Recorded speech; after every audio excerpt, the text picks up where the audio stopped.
எல்லா கிரகத்துக்கும் காரகோ பாவனாஸ்தி சொல்கிறோம். 5ஆம் இடத்துல குரு இருந்தால் குழந்தைகளுக்கு ஆகாது, 9ஆம் இடத்துல சூரியன் இருந்தால் தகப்பனாருக்கு ஆகாது, 4ஆம் இடத்தில் சந்திரன் இருந்தால் தாய்க்கு ஆகாது, அப்படிலாம் சொல்கிறோம் இல்லையா? சனி ஆயுள் காரகம் தானே. அப்போ 8ல் சனி இருந்தால் ஆபத்தானா? ஆபத்தெல்லாம் ஒன்றும் கிடையாது. நான் சொல்கிற சனி கோச்சார சனி இல்லை, ரெண்டையும் போட்டு குழப்பிடாதீங்க. அது சனி பயிற்சியில் வர்ற அஷ்டம சனியை சொல்லலை நான். ஒரு ஜாதகத்தில் லக்னத்துக்கு 8ஆம் இடத்துல சனி உட்காந்து அவருடைய தசை நடக்குதுன்னு வைங்களேன், அது யோக தசையாகவே இருக்கும்.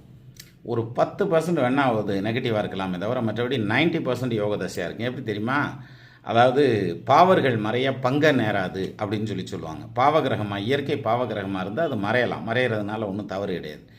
இன்னும் சொல்லணும்னா யோகமாக இருக்கும்.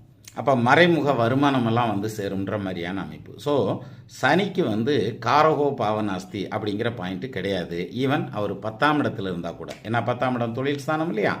10ல் ஒரு பாம்பாவது பாவியாவது உட்காரணுங்கிறான். அப்போ பாவகிரகம் 10ல் உட்காரலாம். அப்போ காரகோ பாவனாஸ்தி சனிக்கு பெருசாக ஒன்றும் வேலை செய்யாது. நீங்கள் ட்ரை பண்ணி பாருங்கள், மற்ற ஜாதகங்களில் நல்லாவே தெரியும்.